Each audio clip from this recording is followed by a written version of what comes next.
حضرات ملت اسلامی السلام علیکم ورحمۃ اللہ وبرکاتہ۔ الحمدللہ الحنان المنان الذي خلق الانسان وعلمه البيان، والصلاة والسلام على رسوله سید الانس والجان وعلى آلہ واصحابہ ذوی الخیر والاحسان، اما بعد فاعوذ باللہ من الشیطان الرجیم، بسم اللہ الرحمن الرحیم۔ ومن نعمره ننکسه فی الخلق افلا یعقلون، صدق اللہ مولانا العظیم۔ بارگاہ رسالت مآب صلی اللہ علیہ وسلم میں درود پاک کا ہدیہ پیش کریں۔ اللہم صل علی سیدنا و مولانا محمد معدن الجود والکرم وآلہ واصحابہ الکرام وابنہ الکریم وبارک وسلم صلاة دائمة سرمدا ابدا۔ قرآن عظیم میں اللہ عز و جل ارشاد فرماتا ہے، سورہ یاسین کی یہ آیت ہے، ہم جس کو لمبی عمر دیتے ہیں اس کو اسی حالت کی طرف لوٹا دیتے ہیں جس میں وہ پہلے تھا۔ یعنی میں آیت کا مفہوم عرض کر رہا ہوں، انسان کی شروعات جو ہوتی ہے بچپنے سے، بچہ ہے، بچہ جس کیفیت میں بڑا ہوتا ہے، جوان ہونے کے بعد ایک پورا انسان نظر آتا ہے۔ بچے کو پورا انسان نہیں کہا جاتا، اس کی عقل بھی کم ہے، اس کی سمجھ کم ہے، اس کے چلنے پھرنے میں کمزوری ہے، کھانے پینے میں مکمل نہیں ہے، لیکن جب بوڑھا ہوتا ہے تو اس کو واپس بچپنے کی طرح بنا دیا جاتا ہے۔ انسان کی زندگی جہاں سے شروع ہوئی اسی طرف واپس آ جاتی۔ اب اس آیت کی تفسیر میں علماء اعظام، مفسرین اعظام نے فرمایا ہے کہ ایک حالت سے دوسری حالت کی طرف پھیر دیا جانا، اس کو ننکسہ فی الخلق کہا جاتا ہے۔ سورہ یاسین کی جو آیت میں نے آپ کے سامنے پڑھی، ہماری زندگی جیسے شروع ہوئی، بچپنے میں دانت نہیں تھے، صرف دودھ پی سکتے تھے اور کوئی ہارڈ غذا نہیں کھا پاتے۔ بچپنے میں ہاضمہ اتنا مضبوط نہیں تھا کہ گوشت مچھلی سب کھا لے، وہ نرم غذا کھاتا۔ بچپنے میں وہ خود سے چل نہیں پاتا تھا، کسی کے سہارے کی ضرورت ہوتی تھی۔ بچپنے میں بولنے میں تتلاہٹ آتی، صاف صاف الفاظ نہیں بول پاتا۔ چھوٹا بچہ ایک سوال کو بار بار کرنے لگتا ہے، اسی چیز کو بار بار پوچھتا ہے۔ چھوٹا بچہ کبھی کبھار خود سے پیشاب پخانہ کر لیتا ہے، اسے احساس نہیں ہو پاتا بستر میں، اس کی صفائی کے لیے اس کے ساتھ کسی کی ضرورت ہوتی۔ اب ہم آتے ہیں بچپنے سے، جب بڑا ہوا جوانی میں یہ ساری چیزیں اس کی پرفیکٹ ہو گئی، لیکن جیسے ہی بوڑھاپے کو پہنچا پھر سے وہی حالت پر آیا کہ اب بوڑھا بھی دانت گرنے کی وجہ سے ہارڈ چیزیں کھا نہیں پاتا، بوڑھے کو بھی نرم غذا دینی پڑتی ہے، بوڑھے کا بھی ہاضمہ مضبوط نہیں ہوتا کہ ہر چیز وہ ہضم کر لے جائے، بوڑھے کے اندر بھی اب کسی کے سہارے کی ضرورت آ گئی، اتنی کمزوری آ گئی کہ خود سے کھڑا ہو کر کے چل نہیں سکتا، کسی کے سہارے کی ضرورت ہے۔ بوڑھے کے اندر بھی بھولنے کی عادت آ گئی، بوڑھے کے اندر بھی ایک چیز کو بار بار پوچھنے کی عادت آ گئی جو بچے کے ساتھ تھی۔ بوڑھے کے اندر پھر وہ مقام بھی آ گیا کچھ بوڑھوں کو کہ پیشاب پاخانہ نکلنے لگا اور ان کو پتہ بھی نہیں چل پا رہا، کنٹرول ختم ہونے لگ گیا جسم کا، بستر پر ان کے پیشاب پاخانے بھی ہو گئے۔ بہت سارے بوڑھوں کے ساتھ یہ معاملہ ہوتا گیا۔ تو کہا کہ انسان جہاں سے شروع ہوا تھا پلٹ کر کے وہیں آیا، انہی حالات کی طرف اسے لایا گیا ہے اور پھر اس کا خاتمہ ہو جائے گا۔ میں یہ بات اس لیے عرض کر رہا ہوں کہ غالباً ایسا لگتا ہے کہ دنیا بھی جس انداز سے شروع ہوئی تھی پلٹ کر کے اسی انداز پر آ جائے گی۔ آج کے حالات ہمیں یہ بتا رہے ہیں۔ اگر آج کے زمانے میں کسی سے کہا جائے کہ دنیا واپس اپنے پہلے مدار پر آ جائے گی، پہلے کیفیت پر آ جائے گی، تو لوگ ہنسیں گے۔ دنیا کی پہلی والی کیفیت یہ ہے، زمین میں بیج بو، فصل آئے تو اناج نکالو، چکی میں آٹا پیسو اور روٹی بناؤ اور کھاؤ، نہ کوئی مشین کا تصور۔ پتھروں کو ٹکرا کر کے آگ جلاؤ اور دیے روشن کرو اور گھر کو اسی سے اجالا کرو، یہی پہلی کی کیفیت تھی۔ کپڑے اپنے ہاتھ سے سلو، باقی کوئی چیز نہیں تھی۔ گھوڑ سواری کرو، کوئی سواری نہیں تھی، نہ کار، نہ گاڑی، نہ پلین، نہ ٹرین، کوئی چیز نہیں تھی۔ جانوروں پر سواری کیے جاتے تھے۔ دنیا کی یہ پہلی کیفیت ہے۔ آج میں اگر کہوں کہ دنیا کی اسی پہلی کیفیت پر واپس آنا پڑے گا تو لوگ ہنسیں گے، ایسا کیسا پاسبل ہے؟ ممکن نہیں۔ لیکن میرے عزیزو، آج میں ایک بہت اہم بات آپ کے سامنے رکھنے جا رہا ہوں۔ ہو سکتا ہے دنیا اسی پہلی والی کیفیت پر واپس آ جائے، اسی کیفیت پر جہاں سے شروع ہوئی تھی۔ آج کے حالات دیکھ کر یہ لگتا ہے پیٹرول، میزائل اور نیوکلیئر ویپنز کے ذریعے سے پوری دنیا ایسی تباہ ہو رہی ہے۔ یہ تو ابھی ہتھیاروں کا استعمال پورا نہیں ہوا۔ جو ہتھیار یہ سپر پاور کنٹریز بنا کر کے بیٹھے ہوئے ہیں، ان کا ابھی استعمال نہیں ہوا۔ 1945 میں جو نیوکلیئر کا استعمال ہوا تھا اس کا اثر آج تک ہوتا ہے جاپان میں، ناگاساکی اور ہیروشیما میں۔ آج سے تقریباً 70 سال پہلے استعمال کی ہوئی چیزوں کا آج بھی اثر ہے۔ نسلیں وہاں کی لنگڑی لولی ہیں، زمین بنجر ہے کہ کبھی سبزہ نہیں اگے گا، اور اس زمانے میں بنایا ہوا وہ نیوکلیئر ویپن تھا۔ 70 سال کے بعد تو ٹیکنالوجی بہت آگے بڑھ چکی ہے۔ آج کے ان کے پاس جو نیوکلیئر ویپن ہیں، جو دانشور بتاتے ہیں کہ ایک کنٹری ہی جس کے پاس نیوکلیئر، امریکہ ہو یا رشیا ہو، وہ 9 بار دنیا کو تباہ کر سکتے ہیں۔ پوری دنیا کی بات کر رہا ہوں، اتنے ہتھیار وہ جمع کر کے رکھے ہوئے ہیں۔ ان کا تو ابھی استعمال نہیں ہے، بڑے بڑے میزائل کا ابھی استعمال نہیں۔ لیکن میں آپ کو جو بات چھیڑا کہ کیا دنیا واپس اپنے پہلی کیفیت پر آئے گی، میں آپ کو بہت کوئی پیشن گوئی کرنے والا، پریڈکشن کرنے والا، اس انداز میں بھوشمانی کرنے والا اس انداز سے نہیں بتا رہا۔ قرائن اور قیاس، آج ایک ہی انرجی پر آپ کی روک لگا دی جائے تو دنیا میں ہماری زندگی ٹھپ پڑ سکتی ہے۔ آپ کو پتا ہے تیل اور گیس کے معاملات میں آج دنیا جوجھ رہی ہے۔ صرف یہ انڈینز کا مسئلہ نہیں ہے، تقریباً دنیا کا۔ اور آپ کو اندازہ ہونا چاہیے یہ جو جنگ چل رہی ہے امریکہ، ایران، اسرائیل کے بیچ میں، سب کو خبر ہے، تقریباً آج انٹرنیٹ سے سب لگے ہوئے ہیں اور خبریں لیتے رہتے ہیں۔ ایران کے پاس ایک ہرمز اسٹریٹ ہے جس سے سارے شپس گزرتے ہیں۔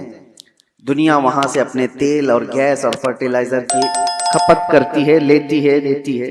لیکن حیرت کی بات یہ ہے پوری دنیا وہاں سے جو ٹریڈ کرتی ہے وہ صرف 25% ہے، 75% نہیں، 25% وہاں سے تیل دنیا کا آتا ہے۔ مجھے حیرت اس بات کی ہوتی ہے کہ ایران نے صرف 25% پہ روک لگائی تو ابھی دنیا اس کی حالت یہ ہے، صرف ابھی 20-25% کو روکا گیا ہے، سپلائی چین رک گئی ہے، تو ابھی سے لوگ پینک ہونا شروع ہو چکے ہیں۔ یہ تو ابھی آپ کو اندازہ نہیں، چند دنوں کے بعد جو حالات آنے والے ہیں اللہ ہی خیر کرے۔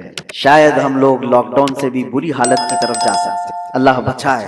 یہ تو صرف 25% پر اگر کسی نے روک لگائی ہے تو دنیا پینک ہو رہی ہے۔ میرے عزیزو، وہ وقت آئے گا، میرے آقا صلی اللہ تعالی علیہ وسلم نے جو قیامت کے قریب ہونے والی نشانیاں بیان فرمائی، اس میں سے بڑی نشانیوں میں ایک نشانی یہ بھی ہے کہ قتل اور خون ریزی بہت بڑھ جائے گی، اتنی زیادہ کہ ایک باپ کی اگر 100 اولاد ہیں تو 99 مر جائیں گے اور ایک بچے گا۔ قتل اور حرج اتنا بڑھ جائے گا، مال کی کثرت ہو جائے گی، یہ بھی حدیث پاک میں ہے جو قیامت کی نشانیاں ہیں اس میں۔ اور یہ جو حالات ہیں، ابھی کسی نے ایک حدیث بھی سوشل میڈیا پر نشر کر کے بہت وائرل کیا تھا، اس پر بھی میں آپ سے گفتگو کروں۔ ایک حدیث ملتی ہے، اذا رأیتم عمود احمر قبل المشرق، جب ایسٹ کی طرف سے، اب یہ تو ایریا پورا میڈل ایسٹ ہی ہے، مشرق کی طرف سے تم آگ کا ستون دیکھو تو حضور فرماتے ہیں فَادَّخِرُوا طَعَامَ سَنَتِكُمْ،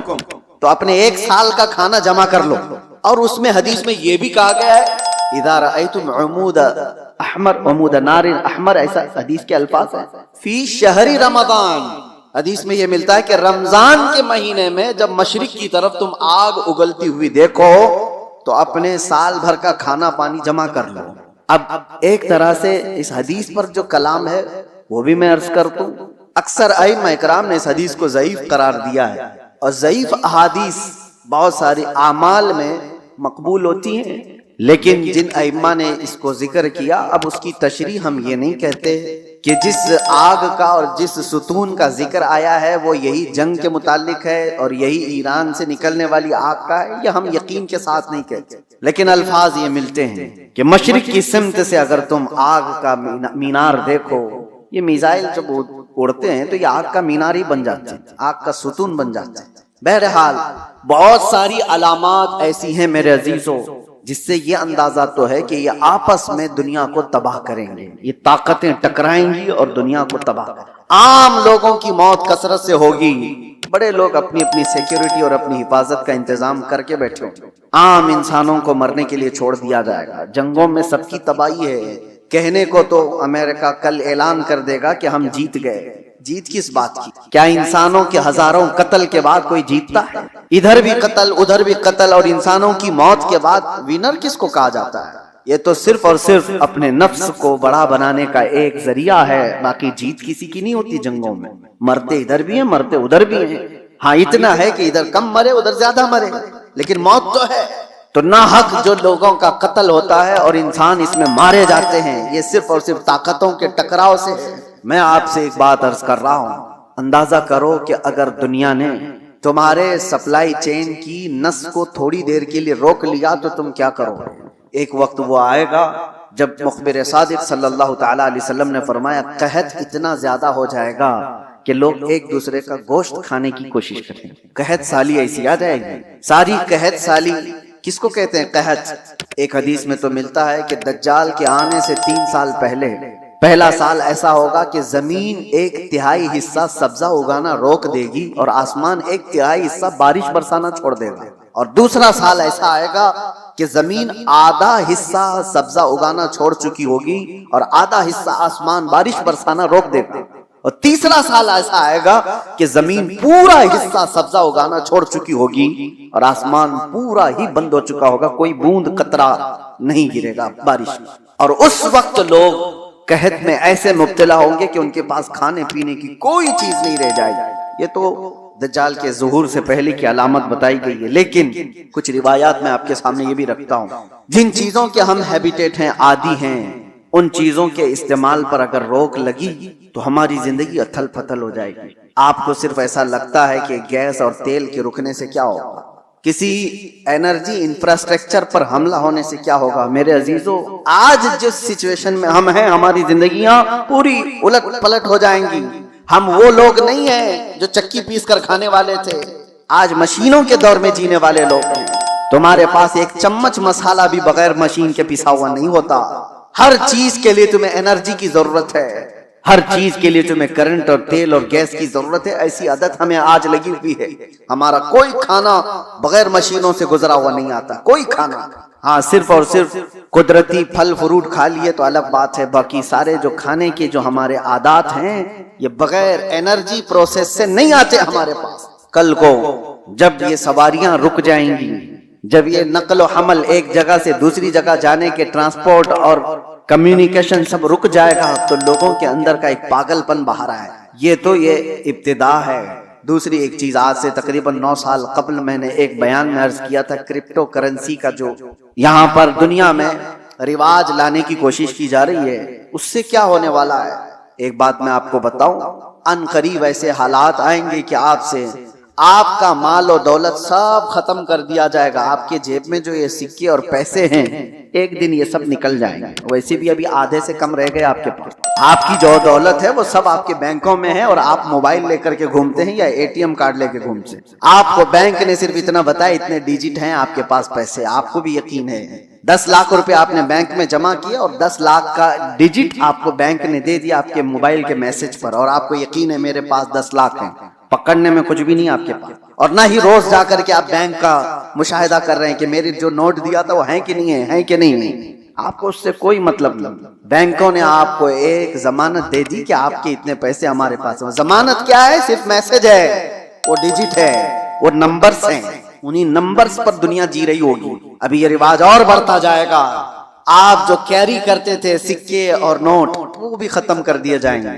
کچھ نہیں ہوگا کسی کے پاس، اور سارا ٹرانزیکشن آپ کا جو چلتا ہے وہ انٹرنیٹ سے چلتا ہے.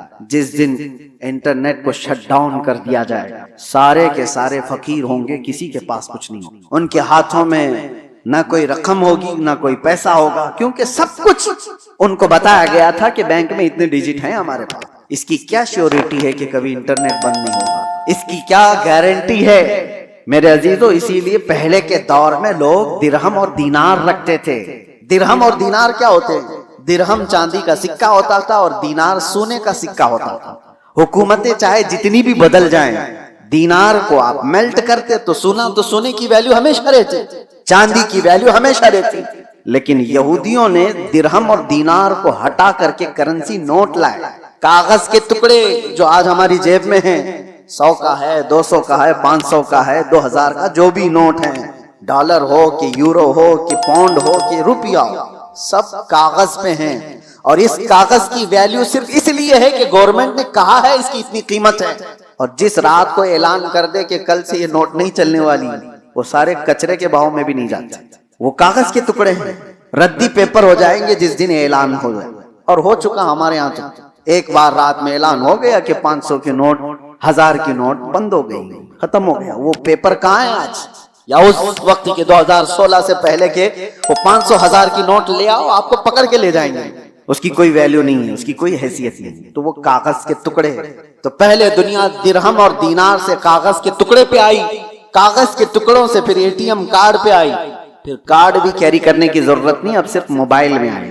آپ موبائل سے سارا ٹرانزیکشن کرو، ادھر سے میسج ادھر گیا، ادھر سے میسج ادھر آیا. باقی حیرت ہوتی ہے، کبھی ہم ٹیکسی میں بیٹھے ہیں 500 روپے ہو گئے، نہ میں نے جیب سے کچھ نکالا نہ اس نے لیا، ادھر سے میسج ادھر گیا، اس کو بھی یقین ہے میرے پاس 500 آ گئے، میرے پاس بھی وہی موبائل، اس کے پاس بھی وہی موبائل. موبائل صرف اتنا کہہ دیا اس کو کہ 500 کا ایک میسج چھلک گیا ہے. ہاں وہ آگے بڑھ گیا. یہ یقین بڑھتا چلا گیا ان ڈیجٹس کے اوپر، ان نمبرز کے اوپر. وقت ایسا آئے گا کہ ساری زندگی انہی نمبرز پر گھوم رہی ہوگی. ایک دن اچانک یہ سارے مواصلات کا ذریعہ بند کر دیا جائے گا اور لوگ قحط سالی کے شکار ہوں. آپ کس سے پوچھیں گے؟ آج جو دنیا بٹ کوئن کا اور کرپٹو کرنسی میں پیسے لگاتی ہے، اس کا طریقہ کیا ہے پتا؟ بٹ کوئن ایک غائبانہ کرنسی ہے، کسی کنٹری کی کرنسی نہیں. ڈالر آپ نے دیکھا ہے، یورو آپ نے دیکھا ہے، پاؤنڈ انگلینڈ کا آپ نے دیکھا، روپیہ بھی دیکھا ہے. بٹ کوئن کیا ہے؟ وہ دیکھا ہی نہیں کسی نے، وہ ہے ہی نہیں. وہ ایک کرمنل دنیا چلاتی ہے اور انہوں نے اپنی ایک قیمت اس کی لگائی ہے اور روز بڑھتی جاتی ہے قیمت. 40 لاکھ 50 لاکھ 60 لاکھ ایک بٹ کوئن خریدنے کے لیے لوگ پیسے لگاتے ہیں. آپ نے 60 لاکھ روپے دے کر ایک بٹ کوئن خریدا، سامنے والے نے کہا کہ ہاں ایک بٹ کوئن آپ کا ہے. کہاں ہے وہ؟ اس نے نمبر دیا ہے خالی، کوئی سونا اور چاندی اٹھا کے نہیں دیا، کوئی گارنٹی نہیں ہے. بس اس پر بھی دنیا پاگل ہے اور لاکھوں کی تعداد میں کرپٹو کرنسی اور یہ بٹ کوئن کو خریدنے کے لیے پاگل ہے دنیا، پیسے لگائی ہوئی. جو چیز دکھ ہی نہیں رہی ہے اس کو بھی خریدا جا رہا ہے، لیا جا رہا ہے. میرے عزیزو، میں آپ کو ان آخری علامات کے بارے میں کہہ رہا ہوں کہ دنیا کبھی ترقی کرتے کرتے کرتے اتنے آگے جا چکی جو اس کی خود کی تباہی کا ذریعہ ہے. انسان خود اپنے آپ کو تباہ کر لے گا. آج یہ تمام ذرائع پر نربھر ہو کر کے رہنا یہ ہماری تباہی کے قریب جانے کا ہے. اب میری باتوں کو کچھ ماڈرن لوگ یہ کہیں گے کہ یہ پرانے خیالات کی بات کر رہے ہیں، ترقی کو نہیں چاہتے ہیں، آسانی کو نہیں چاہتے. میرے عزیزو، ترقی اور آسانی کون نہیں چاہتا، لیکن تمہارے پاس شیورٹی اور گارنٹی کیا ہے؟ کسی چیز کی نہیں. اور آج دنیا کو جس انداز سے نربھر کر کے رکھا گیا ہے، تقریباً پوری دنیا ایسی ہے آج جو کریڈٹ پر تجارت کرتی ہے، سود پر تجارت کرتی ہے. سب کو کریڈٹ کارڈ پکڑائے گئے ہیں، تم سود بھرتے رہو، انٹرسٹ بھرتے رہو. لون کی دنیا پر آدھے سے زیادہ دنیا چل رہی ہے. میرے عزیزو، یہی قرب قیامت کی علامات ہیں، یہ نشانیاں ہیں. میں آج ہی پڑھ رہا تھا حدیث پاک، حضور صلی اللہ تعالی علیہ وسلم کی ایک حدیث ہے، لوگ زنا راستے پہ ایسا کر رہے ہوں گے جیسے گدھے اور کتے کرتے ہیں. اور اس زمانے میں سب سے شریف آدمی کون ہوگا پتا ہے؟ زنا کر رہے ہوں گے لوگ ننگے ہو کر کے، ان میں سب سے شریف آدمی وہ ہوگا جو یہ کہے گا کہ بھائی تھوڑا دیوار کے پیچھے چلے جاؤ. وہ صرف اتنا کہنے والا اس زمانے کا سب سے شریف آدمی ہوگا. جو گناہ کر رہا ہے ان سے صرف وہ اتنا کہے گا کہ دیوار کے پیچھے چلے جاؤ. اتنا کہنے والا اس زمانے کا شریف آدمی ہوگا. وہ زمانہ قریب ہے میرے عزیزو. اور یہاں تک کہ ایمان والوں کو لوگ تانا مار رہے ہوں گے، اس کو دیکھو یہ مسلمان ہے، اس کو دیکھو ایسے تانا مار رہے ہوں گے جیسے چوروں کو تانا مارا جاتا ہے. ایمان پر زندہ رہنا اور قائم رہنا ایک بڑا مشکل ہو جائے گا. آج آپ کے سامنے میں یہ ساری باتیں اس لیے رکھ رہا ہوں کہ ہم قبرستان کی طرف سے گزریں گے تو یہ احساس کریں گے جو قبر میں سویا ہے وہ کتنا محفوظ ہے، کاش اس کی جگہ میں ہوتا. حضور نے فرمایا، حدیث ہے، قیامت کے قریب تم قبرستان سے گزرو گے تو یہ تمنا کرو کہ قبر میں سویا ہوا آدمی کتنا اچھا ہے کہ وہ مجھ سے پہلے دنیا میں فتنوں سے محفوظ چلا. آج یہ سارے فتنے وہ نہیں دیکھ رہا ہے. ایک بات آپ یاد رکھ لینا، یہ جنگوں کے حالات دنیا کو ابھی بدل کے رکھنے والے ہیں. اگلے سال تک اللہ نے اگر زندگی دی تو دیکھنا دنیا کا نقشہ بدل چکا ہو، جینے کے انداز بدل چکے ہوں گے. بہت ساری نئی چیزیں آپ کو سننے میں آئیں گی اور دیکھنے کو ملیں گی، طور طریقے بدل چکے ہوں گے. اچانک ہونے والے حالات پوری دنیا کو اکثر بدل کر رکھیں گے. اس لیے ہر گھڑی آپ ایکٹیو رہو کہ ایمان کے ساتھ دنیا سے جانا. ان فتنوں کے دور میں ہر گھڑی آپ اپنے ایمان کی حفاظت کی فکر کرو. اب جو دور آ رہا ہے اس سے خطرناک دور دنیا کی ابتدا سے لے کر اب تک نہیں آیا، کبھی نہیں. اس سے زیادہ خطرناک دور کبھی پہلے نہیں آیا. جو آنے والا ہے وہ دجال کے ظہور کا زمانہ ہے. نبی اکرم صلی اللہ علیہ وسلم نے فرمایا روئے زمین پر سب سے بڑا فتنہ ہوگا دنیا کا. اور نبی آخر الزمان خود دعا کرتے تھے اللہ کی بارگاہ میں کہ اللہ مجھے دجال کی فتنوں سے محفوظ رکھ. تو سید الانبیاء جس کی دعا کر کے پناہ مانگتے ہو، ہمارا حشر کیا ہوگا، ہمارا حال کیا ہوگا؟ جس کو بچنے کی فکر ہوگی اللہ اس کی حفاظت کرے. جو بچنے کی فکر ہی نہیں کرتا ہو، خوف ہی نہ ہو اس کے دل کے اندر، پھر تو وہ ختم ہو جائے گا. اب میں ایک اور حدیث بیان کر کے میرے اپنے موضوع کے سلسلے میں نے آج کیوں چھیڑا اس کو. ایران، امریکہ، اسرائیل، یہ دنیا میں ابھی سب کی زبانوں پر چل رہے جنگ کے حالات ہیں. اس دوران میں نے حدیث یہ پڑھا کہ دجال کے ظاہر ہونے کا وقت جو ہے وہ اللہ بہتر جانے، لیکن جو جگہ ہے نبی پاک صلی اللہ علیہ وسلم نے فرمایا وہ بھی ایران کی طرف سے ہی ظاہر ہوگا. دجال کے ظاہر ہونے کی جگہ جو بتائی گئی وہ مشرق کی طرف سے ظاہر ہوگا. ایران کا ایک شہر ہے اصفہان. نبی پاک صلی اللہ تعالی علیہ وسلم فرماتے ہیں یتبع الدجال من اصفہان 70,000. حضور فرماتے ہیں اصفہان شہر سے 70,000 یہودی دجال کی فوج میں شامل ہوں گے. اب یہ اصفہان کہاں ہے؟ اصفہان تو یہ ایران کا شہر ہے. 70,000 یہودی ہیں یہاں پر؟ نہیں، لگتے تو نہیں ہیں، لیکن حدیث پاک ہے. اللہ کے نبی صلی اللہ علیہ وسلم نے فرمایا 70,000 یہودی دجال کی جماعت میں داخل ہوں گے. وہ ایران کے اس شہر سے داخل ہوں گے، اس کی فوج میں آئیں گے. ہو سکتا ہے لوگ میرے اس بیان کو یوں کہہ رہے ہوں کہ یہ ایران کے خلاف بول رہے ہوں. میرے عزیزو، آج جن حالات اور جو کیفیت کو ہم دیکھ رہے ہیں، ہم مظلوموں کے ساتھ کھڑے، ظالم کے ساتھ کبھی نہیں کھڑے ہوں گے. اسلام کی خاصیت ہے یہ، ظالم کے ساتھ کبھی نہیں کھڑے ہوں گے. ظالم امریکہ ہے، ظالم اسرائیل کے یہودی، پوری دنیا کو انہوں نے ظلم کی چکی میں پیسا ہے. لیکن ایران کی جو کیفیت ہوگی، 70,000 یہودی وہاں سے نکلیں گے اور دجال کی جماعت میں آئیں گے. تو اتنا لگتا ہے کہ غالباً ایران پر یہودیوں کا ایسا قبضہ ہوگا، تبھی تو وہاں 70,000 یہودی ہوں گے. وہ دور آئے گا. آج جس حالت میں ایران لڑ رہا ہے، چند باتیں لوگوں کو خوش کر رہی ہیں. ایران نے اتنا ٹوکا، اتنا مارا، ہو سکتا ہے، اور یہودیوں کو اور سپر پاور کو گھٹنے ٹیکنے پر مجبور کیا. یہ وقتی طاقت ہو سکتی ہے اور اللہ کامیابی دے. ہم اس کے خلاف نہیں ہیں، لیکن حدیث پاک، مجھے اس حدیث پاک سے یہ لگتا ہے وہ وقت آئے گا جب ایران پر یہودیوں کا ایک غلبہ ہوگا، تبھی تو وہاں سے دجال کی جماعت میں لوگ شامل ہوں گے. دوسری حدیث یہ بھی میں بتاؤں، امام مہدی جب ظاہر ہوں گے تو فرمایا گا امام مہدی کی جو فوج ہوگی وہ قسطنطنیہ کو فتح کرے گی. قسطنطنیہ کیا ہے؟ کانسٹنٹائن جس کو کہا جاتا ہے، یہ استنبول شہر ہے جو آج کا ترکی کا شہر. اب حدیث سنو، استنبول شہر کیوں فتح ہوگا؟ وہاں تو مسلمان ہیں. آج جو حالات ہیں استنبول میں، اذانوں کی آوازیں گونج رہی ہیں، لوگ نماز پڑھ رہے ہیں، پھر امام مہدی کیوں فتح کریں گے؟ لگتا ہے اس سے بھی یہ ہے کہ یہ بھی شہر مسلمانوں کا نہیں ہوگا اس وقت، یہ بھی عیسائی اور یہودیوں کے ہاتھ میں جا چکا ہوگا، اور امام مہدی کے زمانے میں اس کو فتح کیا جائے گا. اور حدیث کے جو الفاظ ملتے ہیں، ترتیب پہلے کیا ہونا ہے؟ امام مہدی ظاہر ہوں گے، وہ دمشق کی طرف لوگوں کو لے کر جائیں گے، اور پھر یہ جنگ ہوگی اور فتح قسطنطنیہ ہوگا، یعنی استنبول فتح ہوگا. وہ تو صرف 2 تکبیر پر فتح ہو جائے گا. یہ روایت میں ملتا ہے. امام مہدی اور مومنین کی جو جماعت ہے وہ شہر کے باہر کھڑے ہو کر اللہ اکبر کہے گی، آدھا شہر فتح ہو چکا ہوگا. دوسری بار اللہ اکبر کہیں گے، شہر فتح ہو چکا ہوگا. بڑی جنگ کا ذکر نہیں ہے، اور فتح ہو چکا ہوگا. اسی وقت یہ افواہ پھیل جائے گی دنیا میں کہ دجال ظاہر ہو گیا ہے اور اس کا فتنہ مشہور ہو گیا ہے. تو امام مہدی کے ساتھ جو لوگ ہوں گے وہ دجال کے مقابل میں وہیں سے نکلیں گے. تو امام مہدی کے متعلق جو بات ہے، ابھی جو میں نے کہا قسطنطنیہ، یہ بھی استنبول شہر اس وقت شاید ہم مسلمانوں کے ہاتھ میں نہیں ہوگا، تبھی تو فتح ہوگا. اور تیسری ایک خاص بات، جو بات میں نے چھیڑا، حضور فرماتے ہیں جو مجاہدین اس اخیر زمانے کی جنگ میں شریک ہونے والے ہیں، حضور فرماتے ہیں اللہ نے ان پر آگ کو حرام فرما دیا. روئے زمین کے بہترین لوگ ہوں گے جو امام مہدی کی فوج میں شامل ہو کر مقابلہ کر رہے ہوں گے دجال سے. لیکن ساتھ میں حضور فرماتے ہیں، اب سنیے توجہ، جس جملے پر مجھے بہت زیادہ تعجب ہے، فرماتے ہیں حضور کہ میں یہیں سے ان کے گھوڑوں کے رنگ کو بھی دیکھ رہا ہوں.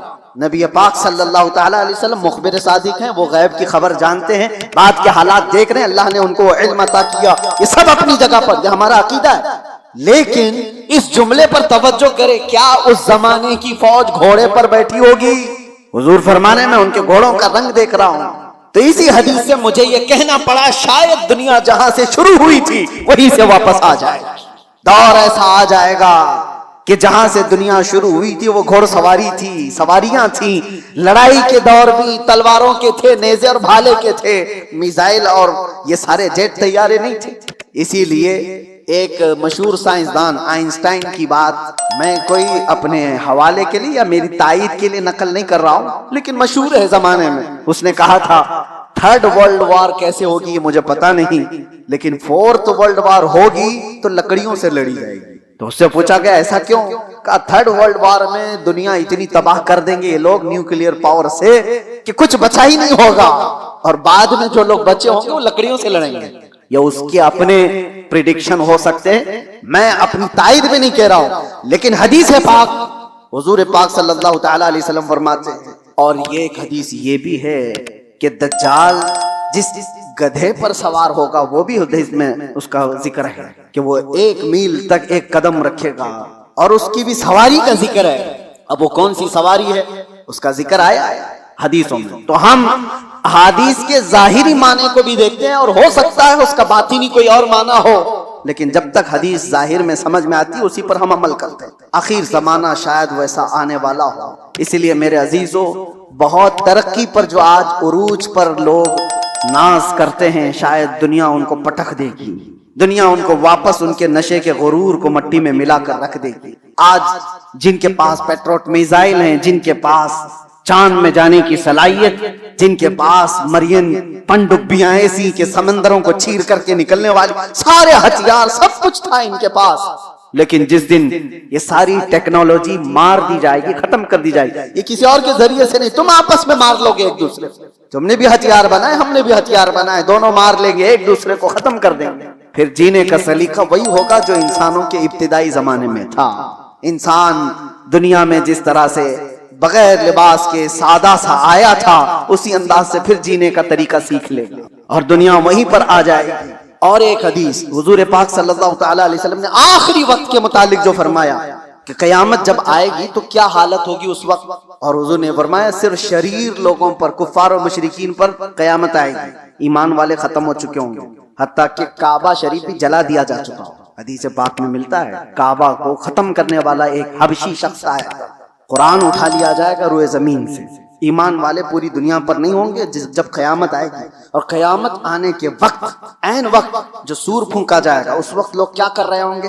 اس وقت حضور فرماتے ہیں کہ سب اپنے اپنے کاموں میں مشغول ہوں گے، کوئی کھیتی باڑی کر رہا ہوگا، ہل چلا رہا ہوگا، کوئی کپڑا کاٹ رہا ہوگا، اور وہ وہیں سے اپنی کینچی پھینک دے گا، ہل چلا رہا ہوگا وہی پھینک دے گا وہ آواز سنتے ہی، یہاں تک کہ حاملہ عورت کے پیٹ سے بچہ نکل جائے، اس آواز کی دہشت سے دودھ پلانے والی ماں اپنے بچے کو پھینک دے گی۔ یہ جو حدیث میں ہے وہاں پر بھی دنیا کی بڑی ترقیات کا ذکر نہیں ہے، یہ نہیں ہے کہ بہت ہائی فائی انٹرنیٹ میں آدمی بیٹھا ہوگا یا مشینیں چلا رہا ہوگا، وہاں پر بھی حدیث میں ذکر ملتا ہے کہ ہل چلا رہا ہوگا، کینچی کاٹ رہا ہوگا۔ پھر مجھے یہی کہنا پڑتا ہے کہ دنیا جہاں سے شروع ہوئی تھی انہی حالات پر آ جائے گی، یہ کینچی ہاتھ میں لے گی اور ہل ہاتھ میں لے گی، زمین میں بیج بوئے گی اور فصل اگائے گی، اور جب آئیں گے تو چکی پیس کر کے اپنے گھر کے کھانے کا انتظام کرے گا۔ بہرحال جو بھی حالات ہیں ہم دنیا کے آخری وقت پر آ چکے ہیں۔ اور ایک یہ بھی بات میں کہہ کر کے جاتا ہوں، بعض بزرگوں نے فرمایا امام مہدی کب ظاہر ہوں گے، تو اس کے متعلق بزرگوں نے فرمایا جب سارے مومنین دعا کرنے لگ جائیں کہ اے اللہ امام مہدی کو ظاہر فرما دے، تو اللہ تبارک و تعالی قریب ہے کہ ان کو ظاہر فرمائے گا۔ لیکن آج کی سچویشن یہ ہے، میں دیکھتا ہوں ہم ساری دعائیں کرتے ہیں، کیا مومنین کی عام جماعتیں امام مہدی کے ظاہر ہونے کی دعا کرتے ہیں؟ یہ دعا کا بھی رواج عام ہو جائے کہ اللہ امام مہدی کو ظاہر فرما دے۔ جب یہ دعا کثرت سے ہونے لگی کہ وہ آ جائیں امام مہدی کے ظاہر ہونے کی۔ اور دوسری حدیث یہ بھی ہے یذہل الناس، حضور فرماتے ہیں ان ذکر دجال، دجال کا ذکر کرنا لوگ چھوڑ چکے ہوں گے، علماء ممبروں سے بیان کرنا ختم کر چکے ہوں گے، تب دجال آئے گا۔ جب تک دجال کے بارے میں اویئرنس ہوگا لوگوں کے درمیان، دجال نہیں آئے گا۔ لوگ بیان کرنا چھوڑ چکے ہوں گے اور اس کا ذکر کرنا ترک کر چکے ہوں گے۔ یہ دونوں چیزیں ہمارے اندر آنے نہ پائیں، اللہ تبارک و تعالی ہم سب کو آخری زمانے کی فتنوں سے محفوظ فرمائے۔ آج جو ہونے والے حالات ہیں اس کے لیے آپ اپنے اپنے انتظامات میں، لوگ آج اپنا راشن پانی سب جمع کر رہے ہیں، میں کہتا ہوں اپنا ایمان بھی جمع کر کے رکھو، اپنے اعمال اور اپنے عقیدے کی حفاظت کرو۔ کل کے آنے والا دور، ایک دن 2 دن روٹی نہ کھا کر کے اگر آپ رہ بھی جاؤ گے لیکن ایمان کے بغیر دنیا سے جاؤ گے تو ہمیشہ جہنم میں جلائے جاؤ گے۔ ایمان کی حفاظت بھی آج اتنی ہی ضروری ہے، اس لیے کہ آدمی جب مصیبتیں آتی ہیں تو انکار خدا کر بیٹھتا ہے، وہ لوگوں کے پیچھے چل بھاگتا ہے۔ وہ دور آئے گا جب لوگ اپنے مال کی طرف تمہیں بلائیں گے، تمہارے پاس ہوگا کچھ نہیں تو بھاگو گے ان کے پاس، اپنا ایمان بھی بیچ دیں، سب کچھ، کہ مجھے میرے بچوں کو کھلانا ہے، میں آج اس کے پاس جاؤں گا، اس کے پاس مال ہے، اس کے پاس کھانا پانی ہے، اس کے پاس راشن ہے، یہ سب کچھ دے رہا ہے۔ یہ کہا گیا کہ دجال روٹیوں کے پہاڑ لے کر چلے گا۔